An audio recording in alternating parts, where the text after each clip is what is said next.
نحمدہ و نصلی و نسلم علی رسولہ الکریم۔ آج رمضان المبارک کا تیسرا دن ہے اور ہم بلا تاخیر اپنے سبق کا آغاز کرتے ہیں۔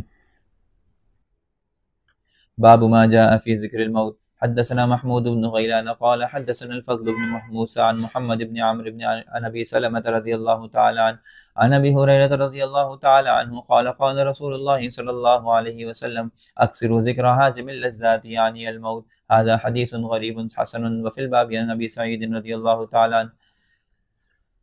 یہ باب ہے موت کے بیان میں۔ نبی کریم صلی اللہ علیہ وسلم نے ارشاد فرمایا اکثروا ذکر حازم اللذات، کہ دیکھو لذتوں کو توڑنے والی چیز موت کو کثرت سے یاد کرو۔ انسان بعض اوقات اپنے دنیا کے کاموں میں ایسا مشغول ہو جاتا ہے، اپنے کاروباری کاموں میں، اپنے معاشرتی کاموں میں، اپنے کوئی بھی اس کی دنیاوی جو کام جس کے اندر وہ مشغولیت ہوتی ہے، وہ اس درجے کو پہنچ جاتی ہے کہ وہ بھول جاتا ہے کہ مجھے اس دنیا سے آگے بھی جانا ہے، اور موت جو ہے جب آتی ہے تو وہ اس کو ہر چیز کو توڑ کے رکھ دیتی ہے۔ تو فرمایا کہ دیکھو اپنی موت کو کثرت سے یاد کرو تاکہ تم کسی بھی چیز کے اندر منہمک نہ ہو جاؤ، کسی بھی چیز کے اندر تم ایسے مدہوش نہ ہو جاؤ کہ تمہیں لگے کہ بس میرا تو یہی کام ہے، اس کے علاوہ مجھے کوئی کام نہیں ہے۔ نہیں، تمہیں موت کی تیاری بھی کرنی ہے۔ اپنے ذہن میں جو بھی کام کرو یہ رکھتے ہوئے کرو کہ مجھے موت کی تیاری کرنی ہے۔ زمین اور جائیداد خریدنی ہے، ٹھیک ہے، بہت اچھی بات، لیکن اتنا منہمک نہ ہو جاؤ زمین اور جائیداد بنانے میں، اپنے کاروبار کو ایکسپینڈ کرنے میں، کہ تم آخرت سے غافل ہو جاؤ۔ آگے حدیث میں آتا ہے کہ حدثنا حناد قال حدثنا یحیی بن معین قال حدثنا ہشام بن یوسف قال حدثنا عبد الله بن بجیر انه سمع هانئا مولى عثمان رضی اللہ تعالی عنہ قال كان عثمان رضی اللہ تعالی عنہ اذا وقف على قبر بكى حتى يبل ولحيته فقيل له تذكر الجنة والنار فلا تبكي وتبكي من هذا فقال إن رسول الله صلى الله عليه وسلم قال إن القبر أول منزل من منازل الآخرة فإن نجا منه فما بعده أيسر منه وإن لم ينج منه فما بعده أشر منه وقال رسول الله صلى الله عليه وسلم ما رأيت منظرا قط إلا القبر أفظع منه۔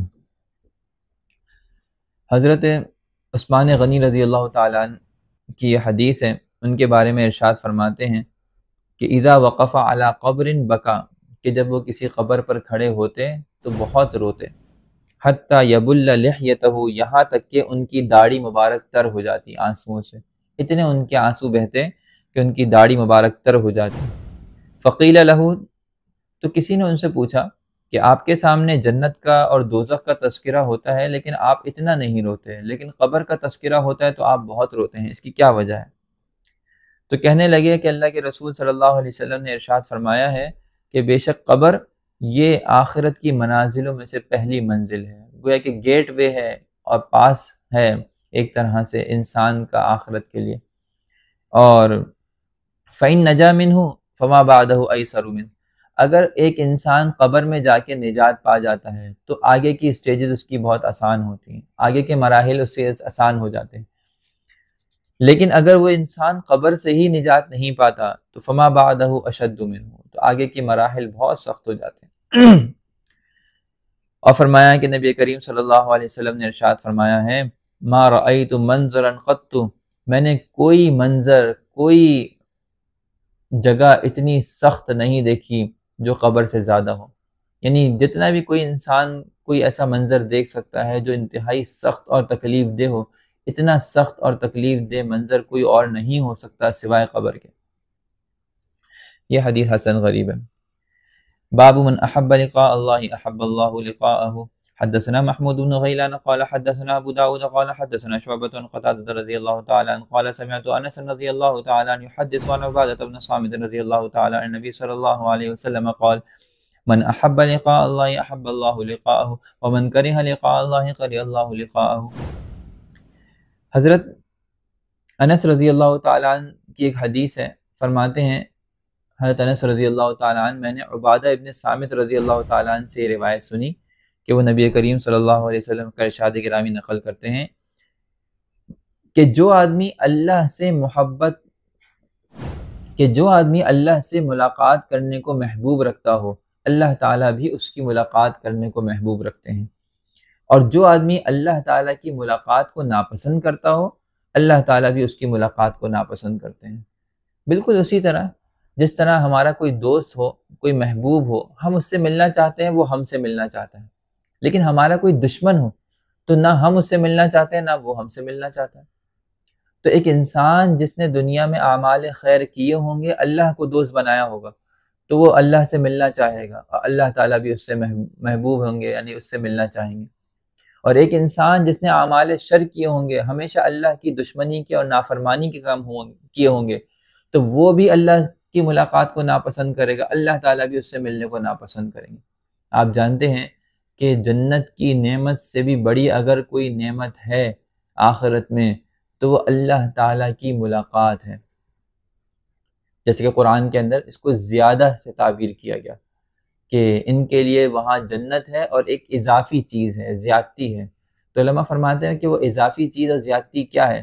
تو مفسرین نے وہاں لکھا ہے کہ وہ لقاء باری تعالیٰ ہے، یعنی اللہ تعالیٰ کی ملاقات کا ہونا یہ ایک اضافی چیز ہے جو اہل جنت کو دی جائے گی، اور واقعتاً یہ اہل جنت کے لیے سب سے بڑا مقام ہوگا کہ جب وہ اللہ تعالیٰ کی زیارت کریں گے، اللہ تعالیٰ سے ملاقات کریں گے۔ تو اللہ تعالیٰ اسی سے ملاقات کریں گے جو اس سے ملاقات کرنا چاہتا ہوگا، اور اللہ سے ملاقات کرنا وہی چاہتا ہے جو اللہ کی رضامندی کے کام کر رہا ہے، اور جو اللہ تعالیٰ کو ناراض کرنے کے کام کر رہا ہے اس کا مطلب وہ بھی اللہ سے ملنا نہیں چاہتا، اللہ تعالیٰ بھی اس سے ملنے کے اوپر تیار نہیں ہے۔ باب ما جاء في انذار النبي صلى الله عليه وسلم قومه حدثنا ابو الاشعث احمد بن قدامه قال حدثنا محمد بن عبد الرحمن الطفاوي قال حدثنا هشام بن عروة عن أبيه عن عائشة رضي الله تعالى عنه قالت لما نزلت هذه الآية وأنذر عشيرتك الأقربين قال رسول الله صلى الله عليه وسلم يا صفية بنت عبد المطلب يا فاطمة بنت محمد صلى الله عليه وسلم يا بني عبد المطلب إلا إني لا أملك لكم من الله شيئا سلوني من مالي ما شئتم۔ یہ باب ہے نبی کریم صلی اللہ علیہ وسلم کا اپنی قوم کو ڈرانے کے بیان میں۔ دیکھیں بہت سے لوگ یہ سمجھتے ہیں کہ میرے باپ تو پیر صاحب ہیں، میرے باپ تو بہت بڑے علامہ ہیں، میرے باپ تو بہت بڑے مفتی ہیں، میرے باپ تو بہت زیادہ فلانے ہیں۔ تو ہو سکتا ہے کہ کسی کے قرابت داروں میں ایسے رشتے موجود ہوں کہ جو واقعتاً اللہ تعالیٰ کے انتہائی مقرب ہوں، محبوب ہوں، لیکن یہ اس کی نجات کے لیے کافی نہیں ہوگا۔ انبیاء علیہم السلام کے جو مقربین تھے، قریبی رشتہ دار تھے، انبیاء کا قریبی رشتہ دار ہونا بھی ان کی نجات کے لیے کافی نہیں ہے، تو غیر نبی کا کیسے کافی ہو سکتا ہے؟ تو نبی کریم صلی اللہ علیہ وسلم نے اسی خدشے کو، اسی شبے کو اپنے گھر والوں سے بالکل دور کر کے ختم کر دیا کہ یہ نہ سمجھنا کہ تم نبی کی بیوی ہو، یہ نہ سمجھنا کہ تم نبی کی بیٹی ہو، بچ جاؤ گی، نبی ہمیں بچا لیں گے۔ الامان والحفیظ۔ آج کل ایسے گمراہ کن عقائد والے لوگ موجود ہیں کہ بس تم 11ویں کرتے رہو، شیخ عبد القادر جیلانی تمہیں آ کے بچا لیں گے۔ کیسے بچا لیں گے شیخ عبد القادر جیلانی؟ نبی تو نہیں بچا سکتے تھے، تو شیخ عبد القادر جیلانی کیسے بچا لیں گے؟ تم فلاں عرس کرتے رہو، شیخ نظام الدین اولیاء تمہیں جنت سے، جہنم سے کھینچ کے جنت میں داخل کر دیں گے۔ کیسے داخل کر دیں گے؟ نبی کو تو اس بات کا اختیار و قدرت دیا نہیں اللہ تعالیٰ نے، تو شیخ نظام الدین اولیاء کو کیسے اختیار مل گیا؟ کسی بھی پیر کو، کسی بھی اولیاء کرام میں سے کسی ایک کو اتنی طاقت، یہ اتنی جرت نہیں ہے کہ وہ اللہ تعالیٰ کے فیصلے کے اندر رکاوٹ بن سکے۔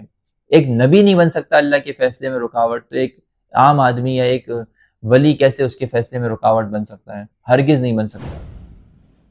تو نبی کریم صلی اللہ علیہ وسلم نے ارشاد فرمایا ہے عائشہ رضی اللہ تعالیٰ عنہ سے کہ جب یہ آیت اتری وَأَنذِرْ عَشِيرَتَكَ الْأَقْرَبِينَ کہ اے نبی اپنے قرابت داروں کو بھی آپ ڈرائیے، تو آپ نے فرمایا یا صفیہ، اللہ کے رسول کی پھپھی، ان کو بلایا اور کہا کہ اے صفیہ بنت عبد المطلب، تم عبد المطلب کی بیٹی ہو، یعنی میری پھپھی ہو۔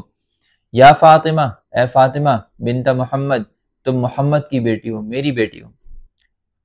انی لا املک لکم من اللہ شیئا، میں تمہارے لیے کچھ بھی کام نہیں آ سکتا۔ سلونی من مالی ما شئتم، میرا مال دولت چاہتی ہو لے لو، کوئی مسئلہ نہیں، تمہارے لیے جان بھی حاضر، مال بھی حاضر۔ مجھ سے کہو کہ اتنی چیزیں دے دو، میں تمہیں وہ چیزیں مہیا کر دوں گا۔ مجھے کہو کہ جائیداد دلا دو، میں جائیداد دے دوں گا۔ مجھے کہو کہ اتنا مال درہم و دنانیر چاہیے، میں تمہیں وہ حوالے کر دوں گا۔ لیکن اگر تم قیامت کے دن اللہ کی بارگاہ میں پکڑی گئیں اپنے اعمال کی بدولت، وہاں مجھ سے تم سوال کرو گی تو میں تمہارے کوئی کام نہیں آ سکتا۔ وہاں تو اللہ تعالیٰ کا انصاف اور اللہ تعالیٰ کی جزا و سزا کے پیمانے چلتے ہیں۔ وہاں یہ چیز کام نہیں آتی کہ میں کسی نبی کا بیٹی ہوں، یا میں کسی ولی کی بیٹی ہوں، یا میں کسی ولی کی بیوی ہوں، یا میں کسی نبی کی بیوی ہوں۔